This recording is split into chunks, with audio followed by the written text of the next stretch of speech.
Hi everyone, it's a beautiful October day, very unusually sunny, and I thought it'd be a good time to take a little project I'm doing out here so we can enjoy it in the autumn sunshine. Everything's starting to look really autumnal here. Here are the blueberries, look at their gorgeous color, they're turning, looking really stunning. I'll just go and get my project set up. It is my wonderful amaryllises. I'm going to get started and getting ready for Christmas. Here's my little collection of amaryllis bulbs. I've had them for a few years now, and after they flowered last year, I just chopped them down to the base, only the flower stalks, and left the leaves on, and they just soaked up as much nutrition as they could. And as soon as all danger of frost was over, I chucked them outside, let them summer in the garden, and then in August, just over 2 months ago now, I took them all inside to get them to go dormant. Didn't give them any water, put them in sort of a cold place. And then yesterday I took them out, and I'll show you what happened. So they've all been sitting here for well over 2 months now without any water or any care. It's been quite dark, quite cool, and they're supposed to just go completely dormant. So all the old foliage has dried out here, for example, but they have shot up some new foliage here. I find that when I save these guys, then they shoot up leaves rather than flower stalks first. But let's take them out and get them all cleaned up and get them ready to repot. I'll just tip them all out now, and we'll give them all one big drink to get them set up and started. I would usually do this outside, but it's actually raining out there, so I'll just take this guy and tip him out and see how he looks.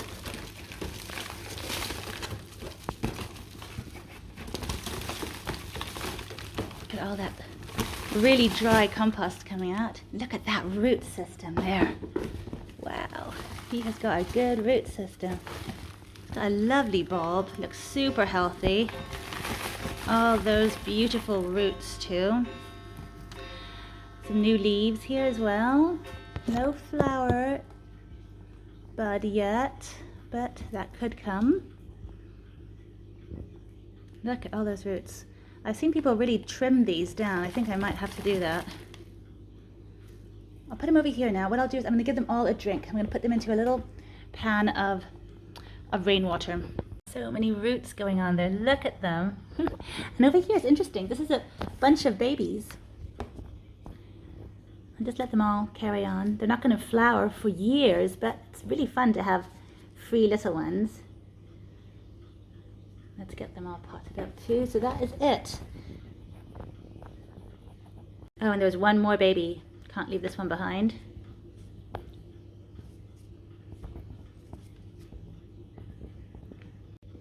I've recently seen lots of videos where they say that you should not be scared of pruning roots, just like we're not scared of pruning foliage and branches and things. So I'm going to give the roots a good prune now. So I've got this pan full of rainwater, and I've really pruned the bulbs. I'm going to put them down to soak for about 24 hours because it's the first drink they've had in over 2 months now, to just help to rehydrate their bulbs completely.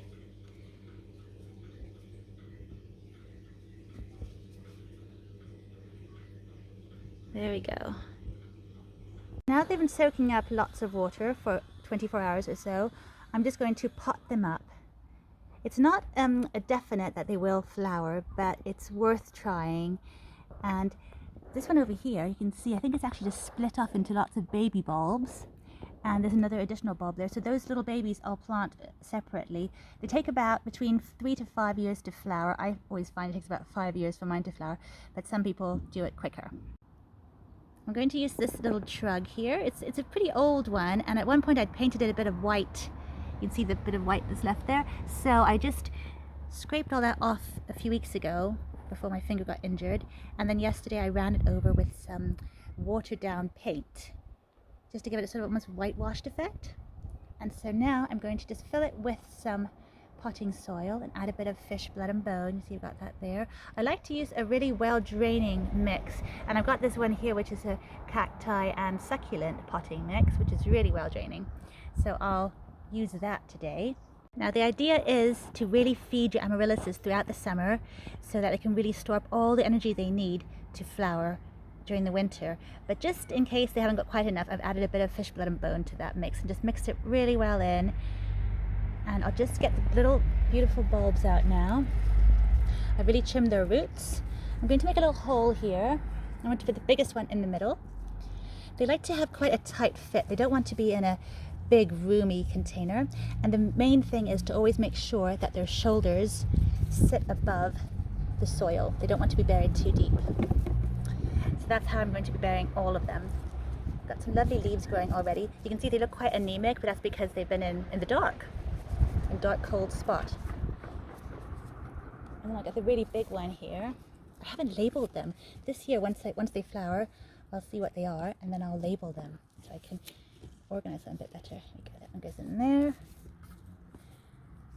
They say you can trim the roots just to make sure that they can fit into a pot. So I've actually given them quite a vicious trimming of the roots, which is probably also a good idea to give them some food now. So there we go, look at that. They fit really nicely in there. So I've got little babies, they're all in this pot here, where they can just grow on for another year, or another winter anyhow, then they go outside during the summer again. And I'm just going to add some moss. I've got a whole pot full right here of moss I've collected. So, take it out here now. And just add it around here. So now I've added a bit of moss and a few pine cones. I love pine cones. And there's some in that one too. And I'm going to take the last little thing I need at the moment. I've just snipped a bunch of wonderful forsythia branches. They're so bendy. They're perfect. I'm just going to strip them all now. Okay, so I stripped the forsythia branches and they're so bendy. I tucked them in here and it made like sort of a really good frame so that when the flowers hopefully shoot up, they get really top heavy. So hopefully they can just be tied to different areas. You can tie them here or wherever it needs to be done to help them stand up more. And also I can wind some beautiful Christmas twinkly lights around it when we get closer to Christmas too, to make it look really festive. So I think it's going to look lovely.